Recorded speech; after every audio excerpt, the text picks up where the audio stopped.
Alô, meus queridos, bom dia, boa tarde, boa noite. Mais um videozinho para vocês aqui do professor Jardel, vulgo Dedel. Vamos hoje, então, atender dois pedidos aqui. Um foi de fazer mais exemplos usando o compilador e o outro foi uma dúvida sobre a sequência de Fibonacci, né? Bom, só recapitulando, né? Então, a sequência é uma sucessão de números que, misteriosamente, segundo aqui a revista super interessante, aparece em muitos fenômenos da natureza. Descrita no final do século XII pelo italiano Leonardo Fibonacci, ela é infinita e começa com 0 e 1. Os números seguintes são sempre a soma dos dois números anteriores. O que importa aqui para a gente é isso. Os números iniciais são 0 e 1, e os números seguintes são sempre as dois. Não. Então 0 mais 1, 1. Aí 1 mais 2, 3. 2 mais 3, 5. 3 mais 5, 8 e por aí vai, né? Então, se a gente escreve esse código aqui em linguagem C, né? Pausem o vídeo aí e analisem o código, é muito trivial realmente, né? Eu tenho aqui duas variáveis que são inicializadas com 0 e 1, né? Eu faço um laço com 5 iterações e vou, portanto, calculando a soma deles e vou sempre armazenando, eu vou sempre atualizando os dois números x e y, que começava com 0 e 1, né?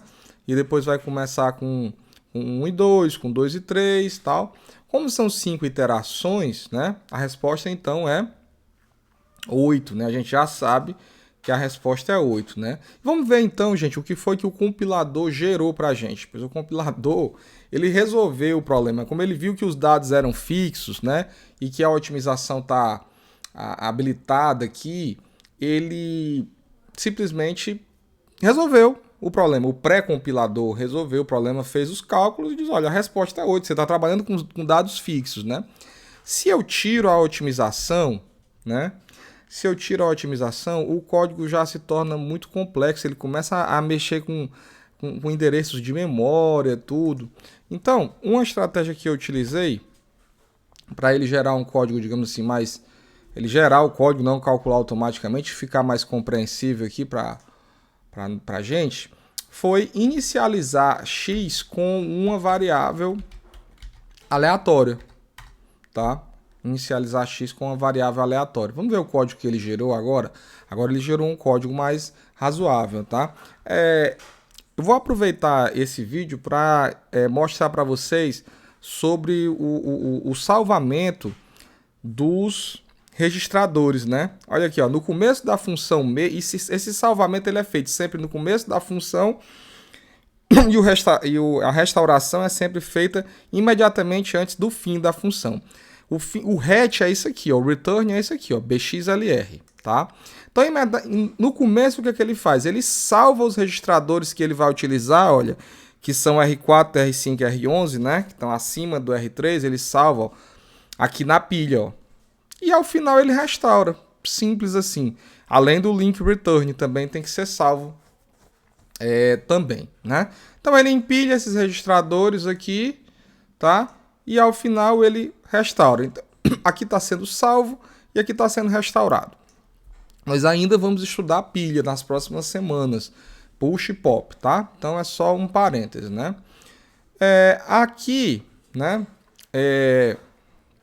Então, isso aqui a gente vai tudo compreender. Por que ele, né, aqui subtraiu o SP de 8 e aqui ele adiciona novamente. Isso aqui tudo a gente precisa ainda de mais conhecimento que ainda não foi passado, né?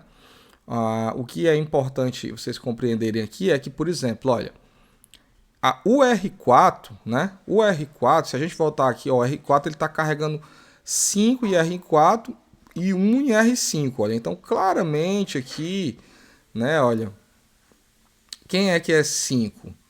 5, né, é o meu contador aqui do laço, tá? 5 é o meu contador do laço. Então, ele está usando R4 como o contador, né? E está usando o R5 aí como Y, tá? E o X, né? O X aqui é o R0, né? Por que o R0? Porque essa função rend, né? Aliás, toda função, quando você chama uma função, o retorno vem sempre em R0, tá bom? O retorno vem sempre em R0. Professor, isso é uma convenção, como eu já expliquei lá no fórum, né? Eu queria aproveitar aqui o parênteses, né, para fazer um comentário, né? Eu percebi que algumas pessoas não têm acompanhado o fórum, né? Agora já após várias semanas de discussão aqui, né, no final a gente percebe que algumas pessoas ainda não sabem que tem que colocar os 2 pontos lá nos rótulos, né?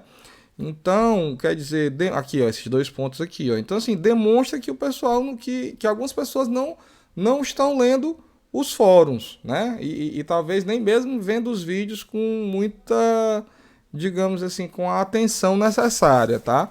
Então é importante, é necessário, na verdade, que vocês acompanhem os fóruns, né? Não, o fórum não é uma opção, é uma obrigação, tá? Vocês têm que procurar responder os colegas de vocês e tudo, interagir, gente. Interagir, a gente não está no modelo presencial. Então, o único modelo que eu tenho que saber, a forma que eu tenho que saber de se vocês estão participando, é vocês interagindo comigo através do fórum, né? Minha parte eu estou tentando fazer, gravando os vídeos com as respostas ou respondendo lá.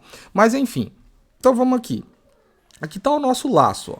Ele batizou o laço, né? Deu o rótulo de .l.bb0_1, né? Mas esse aqui é aquele laço lá.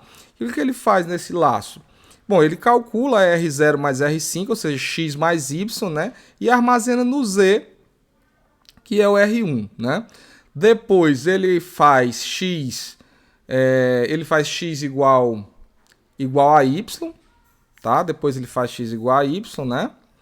Aí ele fez, olha, interessante, olha, como eu fiz um laço,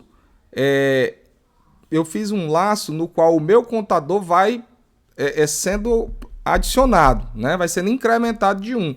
Ele preferiu resolver o problema de outra forma, usando subtração. Ele inicializa com 5, ó, ele inicializa o R4 com 5 e vai decrementando.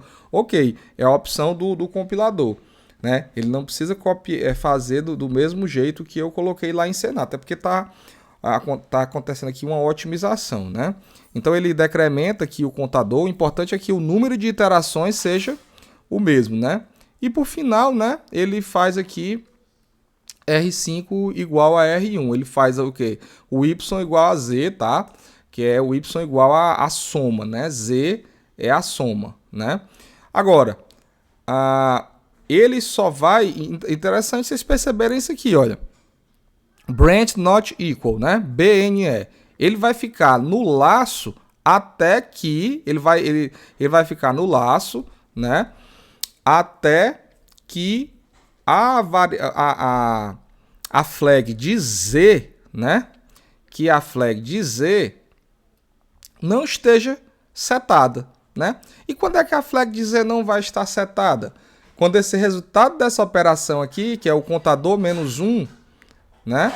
O contador menos 1, né? For diferente de 0, tá? Ok, aqui é onde está sendo setada a flag, ó, sub S, R4 e o imediato 1, né? Então ele está decrementando R4. Enquanto R4, né? Enquanto o resultado dessa operação não for 0, ou seja, enquanto eu tiver que interagir no laço, a flag de Z não será setada, porque eu não tenho um resultado 0. Como eu não tenho um resultado 0, ele continua no laço. Agora, quando o R4 chegar em 1, que eu fizer aqui R4 igual a 1 menos 1, que der 0, a flag de 0 vai ser setada. E aí esse jump aqui não vai acontecer e ele vai sair do laço e vai aqui para as conclusões da função, que ele precisa decrementar a pilha, né? Ele coloca o retorno, olha, preste atenção, a gente está retornando o y, né? Como o meu y aqui é o resultado, né? Eu fiz y igual a z, então ele vai carregar, olha, vai carregar o y, né? Ó, que é o R1, né? É isso, ó, o y aqui é o resultado da soma, né? Na verdade, o resultado, porque ele carregou R1 e R5, tá vendo? Ó? Então aqui ele vai carregar o resultado aqui que eu quero retornar em R0, tá? Presta atenção que ele eu coloquei aqui return y, né? Mas Ele sabe que ele preferiu, aqui o software compilador, preferiu pegar R1 e R0. Ora, mas R5 igual a R1, então ele está retornando Y, ok? Sem problemas, Y, sem problemas, isso, né? O R5 é o Y, beleza, então ele deveria fazer aqui, ó, carregar o valor do R5 no R0. Sim, mas R1 igual a R5, e aí ele preferiu trabalhar assim, né? Jogou aqui o mesmo valor que está em R5, ele jogou em R0, e isso é esse return, né? O valor a ser retornado tem que estar em R0. E aí ele fez as conclusões finais aqui, com POP, com mexendo na pilha, trabalhando com BX, que são coisas que vocês ainda não conhecem, né? Então, eu fiz esse exemplo aqui para atender, né, 2 pedidos, né? Uma pessoa que me pediu Fibonacci, espero que você tenha entendido, né? Que a sequência está sendo gerada aqui nesse laço, né? Essa soma aqui, ela está somando sempre os dois elementos, e esses elementos, esse x e y vai sendo atualizado. Dá uma analisada aqui no código em C com calma, depois olha o código em assembly gerado. Mas também tem o código de um dos colegas de vocês aí, né? Ele esqueceu aqui de colocar os 2 pontos aqui, ó, né? Mas assim, é porque também nessa época do fórum aqui, que ele postou isso aqui, ainda não tinha surgido essa dúvida dos 2 pontos. Então, é perdoável aqui, né? E o que ele faz aqui, ó? Ele inicializa os dois, ele inicializa aqui, ó, ao invés de inicializar com 1 e 0, ele inicializou com 1 e 1, olha, o F1 e o F2 aqui, tudo bem. E inicializou também aqui a soma, né, com 2, 1 mais 1, 2, ok, né? Então, e aí o que a gente vai fazer, né? Ele inicializou aqui as variáveis e ele vai entrar num loop, né, que ele chamou de while, né? Tudo bem, chamou de while, só faltou 2 pontos aqui, né? Só faltou 2 pontos, né? Aí ele começa comparando R4 com 5, ou seja, né, o laço, né, para ver se o laço já acabou. Se o laço já tiver acabado, né, o branch equal done, ele vai para done. Se essa comparação aqui for verdadeira, lembrando que ele faz uma subtração aqui. A diferença entre sub-S e CMP é que a subtração em CMP não é armazenada e a subtração em sub-S é armazenada. Aqui só o resultado que fica armazenado é só a flag. Ou seja, se R4 menos 5 for 0, a flag de 0 é setada, tá? E aí ele faz o desvio aqui. No caso, ele não vai fazer o desvio, porque R4 está começando em 1. Então, essa subtração aqui de 1 menos 5 vai dar diferente de 0. E ele vai avançar normalmente para a próxima instrução, não vai fazer esse jump. Aí aqui é a mesma coisa, né? Ele calcula o próximo elemento, aí ele também calcula a soma da sequência de Fibonacci, incrementa o contador dele, R4 igual a R4 mais 1, né? Atualiza as variáveis x e y, né? Que você tem que atualizar. E ele vai para o laço, né? Branch while, né? O while dele está aqui, ó. Aí ele começa o laço fazendo o quê? Uma comparação, né? Então, quando esse R4 aqui chegar em 5, ele vai executar esse laço até que o R4 chegue em 5. Quando o R4 chegar em 5, aqui essa subtração vai dar 0. Esse resultado não vai ser armazenado, mas a flag de 0 vai para 1, né? A flag de 0 vai para 1, tá? E aí sim, esse laço aqui vai acontecer, porque o branch equal, ele acontece quando a flag de 0 está marcada em 1. Então ele termina o programa, né? Vai para o done, né? Nota que aqui ele trabalhou com BNE, desculpa aí. Ele trabalhou com BNE, né? Ele fez diferente, né? Então aqui ele vai desviar, ele vai fazer o desvio aqui, vai continuar no laço, né? Usando BNE, enquanto o R4 for diferente de 1, tá? Enquanto o R4 for diferente de 1, ele vai... Porque aqui ele está trabalhando com... A lógica foi invertida, né? Ele está trabalhando com decremento, né? E o colega que fez esse código aqui trabalhou com incremento. Olha, ele está incrementando o contador. Olha, ADD, ó, incrementar a iteração, ok? Bom, dúvidas vocês podem postar no fórum ainda, tá? É isso, né? A questão da presença, como vocês sabem, só conta enquanto o fórum está aberto no período que eu combino com vocês, ok? Mas para tirar dúvida, vocês podem tirar ali mesmo naquele fórum que eu estou postando esse vídeo aqui sem maiores problemas, ok? Espero que vocês tenham entendido. Eu vou postar os códigos também, viu? Um forte abraço para vocês. Muito obrigado.